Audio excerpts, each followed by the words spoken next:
Karena tujuan pembuli itu sama dengan tujuan para teroris, yakni ingin membuat orang itu takut atau menciptakan ketakutan. Jadi kadang-kadang juga sebagai YouTuber pemula kita tidak perlu takut. Kadang-kadang kita harus meladeni beberapa pembuli di YouTube atau pembuli di media sosial yang sangat kasar dan tidak berperi kemanusiaan. Ya, kita perlu ladeni dengan cara adalah menyerang balik, counter attack, yang membuat pembuli itu kalau dia baca dia bisa jantungnya bergetar atau copot ya. Nah, itu yang sering saya lakukan.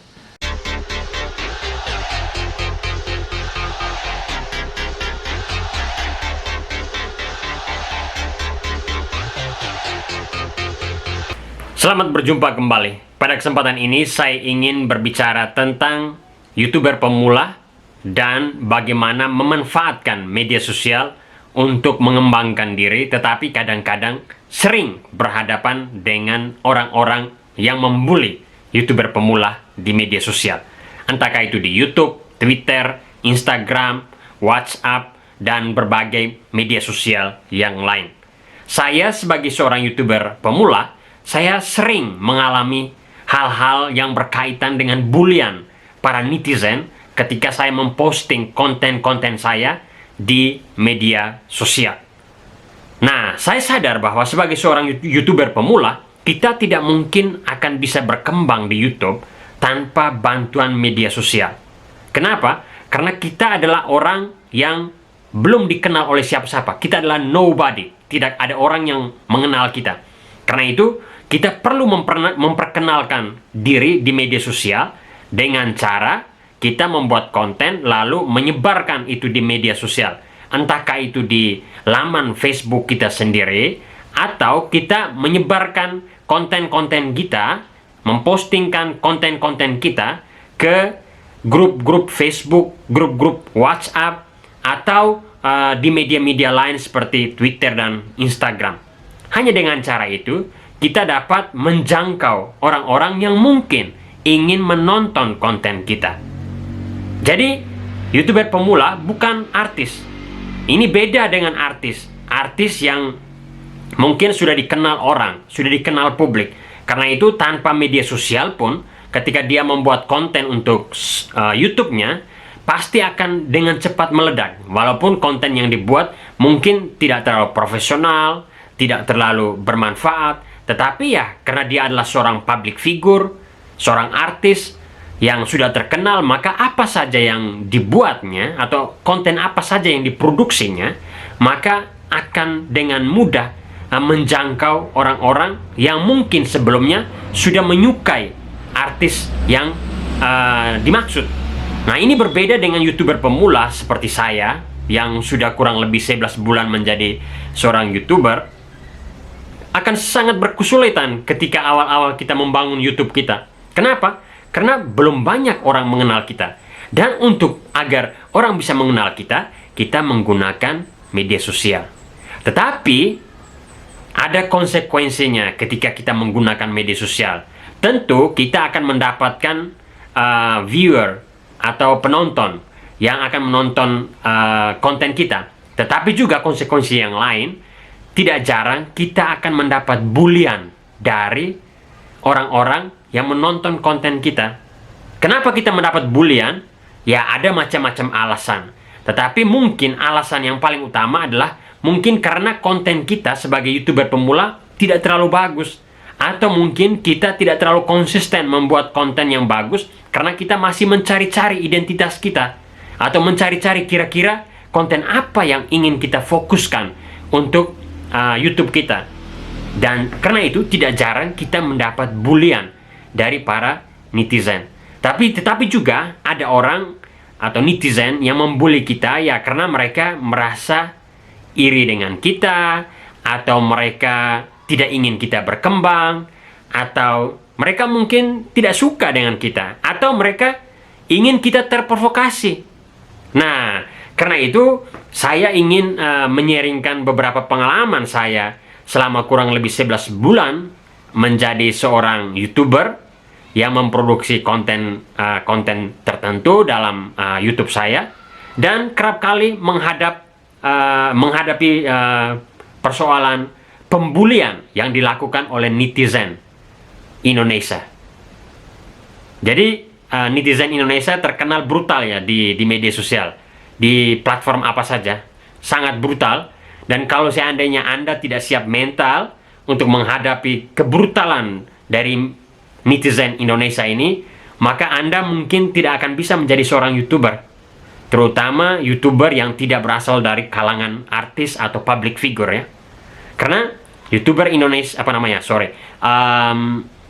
netizen Indonesia itu sangat kejam dan barbar.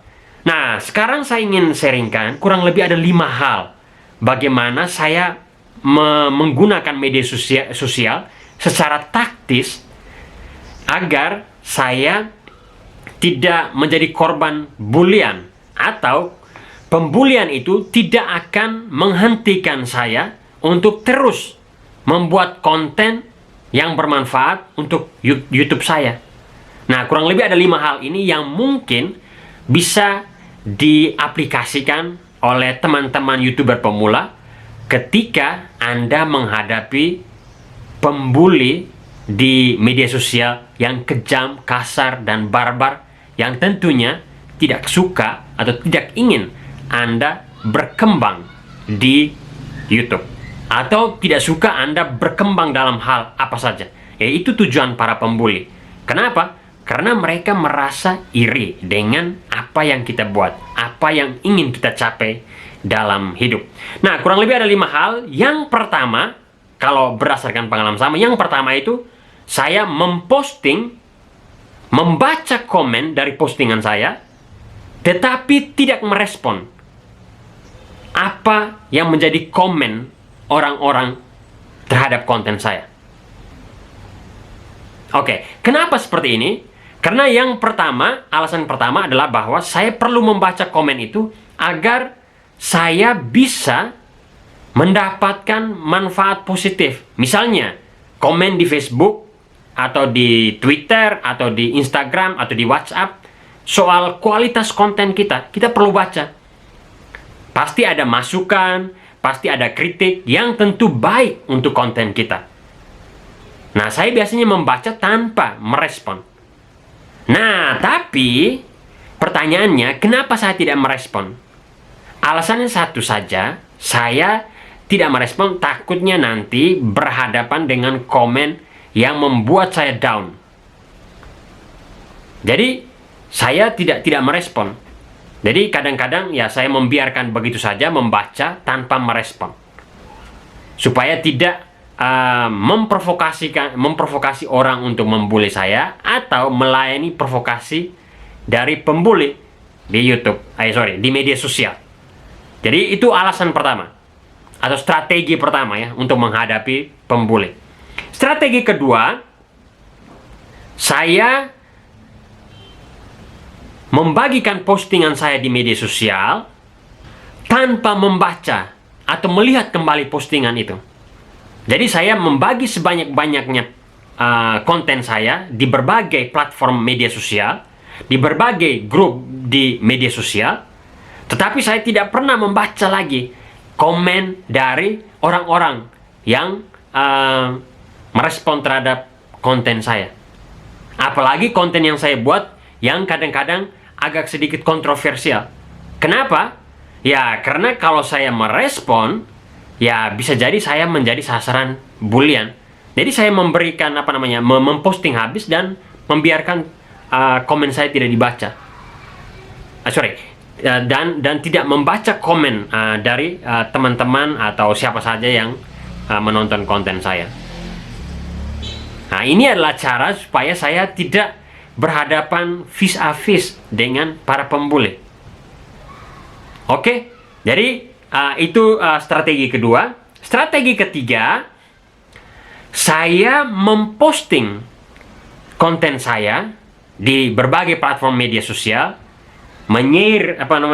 membagikan konten saya di berbagai media sosial, dan membalas setiap komen kritik, saran, dan bulian dari para pembuli. Tetapi balasan komen untuk para pembuli itu saya lakukan dengan cara yang halus, sopan, tidak terprovokasi dari komen-komen yang saya baca dari para pembuli. Kenapa saya lakukan itu? Ya, karena saya ingin menunjukkan kepada orang-orang yang membuli terutama bahwa saya tidak terprovokasi dengan bulian mereka. Dan kalau saya tidak terprovokasi dengan bulian mereka, maka para pembuli itu gagal membuat saya takut atau membuat saya down.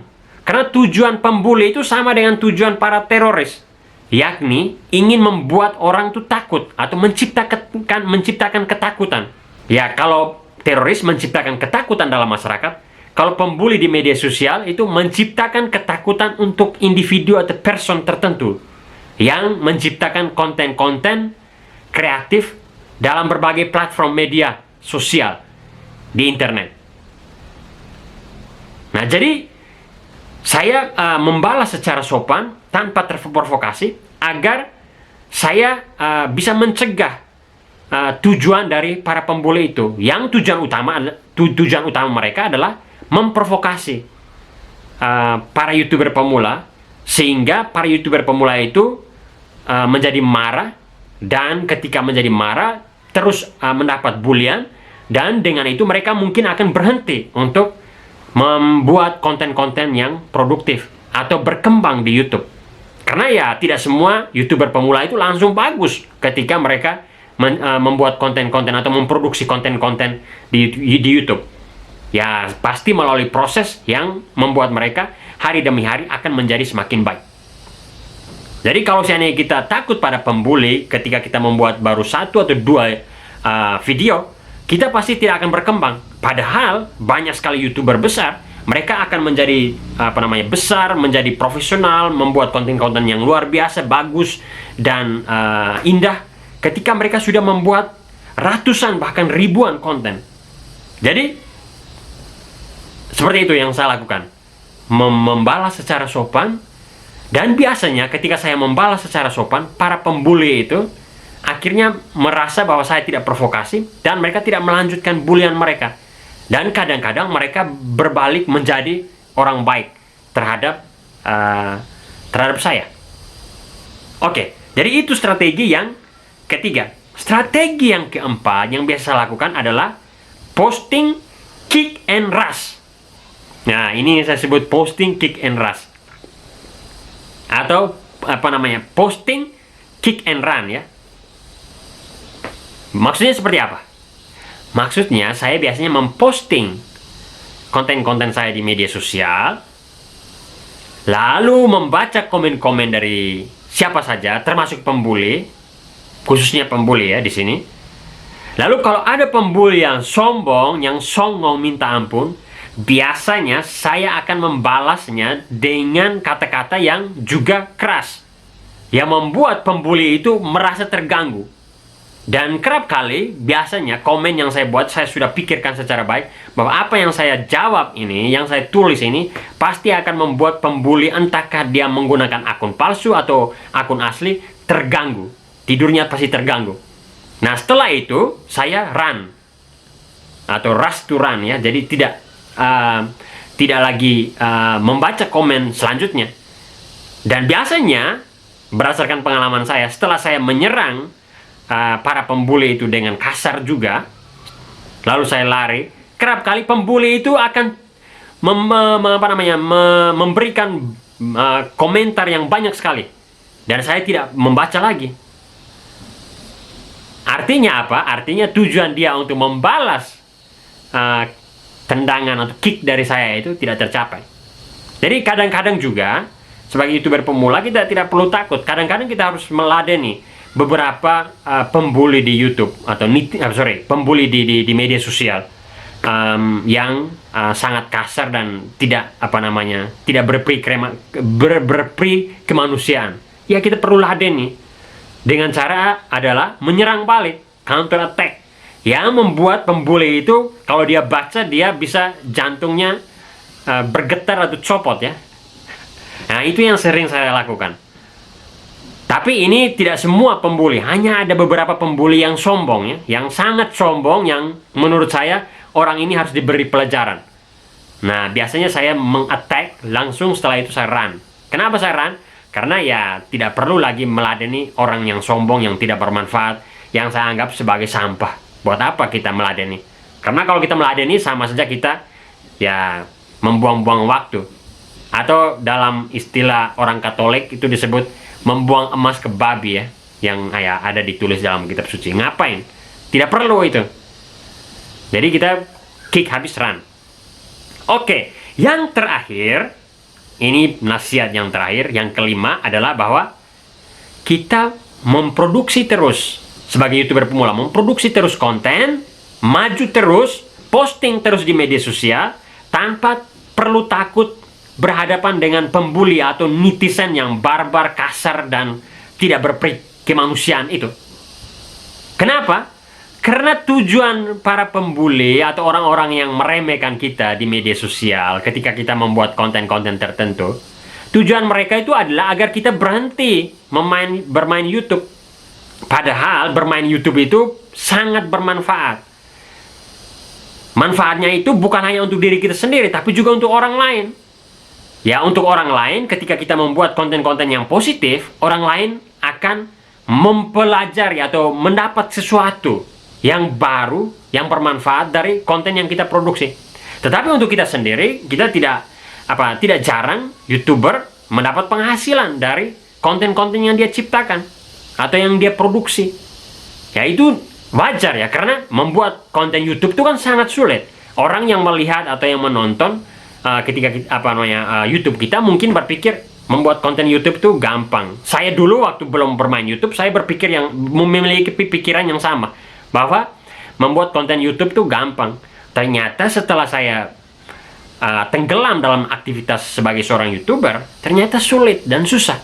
Dan karena itu wajar lah kalau YouTuber itu mengharapkan imbalan berupa uang atau pendapatan dari iklan yang ditampilkan di YouTube-nya.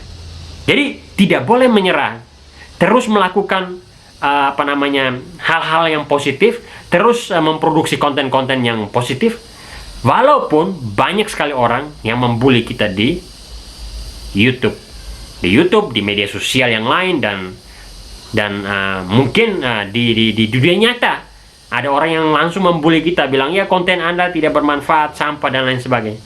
Tidak perlu takut, Anda harus terus membuat konten yang bermanfaat.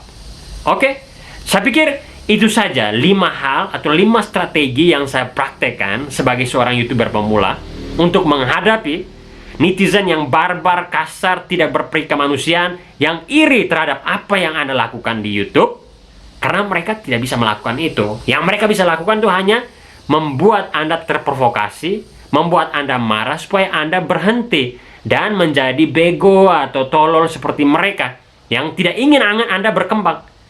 Padahal YouTube menyediakan platform yang baik untuk kita berkembang sebagai seorang individu maupun berkembang sebagai masyarakat sosial. Karena YouTube memberikan manfaat yang positif, bukan hanya untuk penonton, tetapi juga untuk konten kreator seperti saya dan teman-teman yang lain yang membuat YouTube. Walaupun konten kreator itu adalah seorang pemula seperti saya. Jadi seperti itu pengalaman saya dalam menggunakan media sosial, lalu tidak jarang berhadapan dengan orang-orang yang membuli saya di media sosial. Tetapi di media sosial juga tidak jarang YouTuber pemula akan mendapat banyak sekali support, dukungan dari orang-orang yang mendukung Anda walaupun konten Anda mungkin belum terlalu bagus, karena Anda adalah seorang pemula di YouTube. Jadi selalu ada hal negatif dan positif, tetapi sebagai seorang YouTuber pemula kita perlu mempelajari baik negatif maupun positif, karena ya dua-duanya ini menurut saya adalah konsekuensi dari kita sebagai konten kreator, baik itu yang sudah lama maupun yang masih baru di YouTube. Karena kita tidak bisa menghindar dari itu. Tapi 5 strategi yang saya sharingkan pada kesempatan ini, saya kira bisa membantu Anda dalam terus memproduksi konten-konten yang bermanfaat, dan juga membuat Anda tidak menyerah ketika Anda diremehkan di media sosial. Oke, saya kira itu saja yang ingin saya sampaikan pada kesempatan ini. Jika Anda merasa bahwa apa yang saya sampaikan ini bermanfaat untuk Anda, silakan like, komen, dan subscribe, dan juga membagikan kepada yang lain. Untuk teman-teman yang mungkin punya pengalaman yang berbeda dari saya, bisa silakan memberikan komen di bawah ini, di bawah kolom di bawah ini. Oke, terima kasih, itu saja. Sampai jumpa, dan semoga kita semua bisa menjadi lebih baik dari hari ke hari. Oke, terima kasih.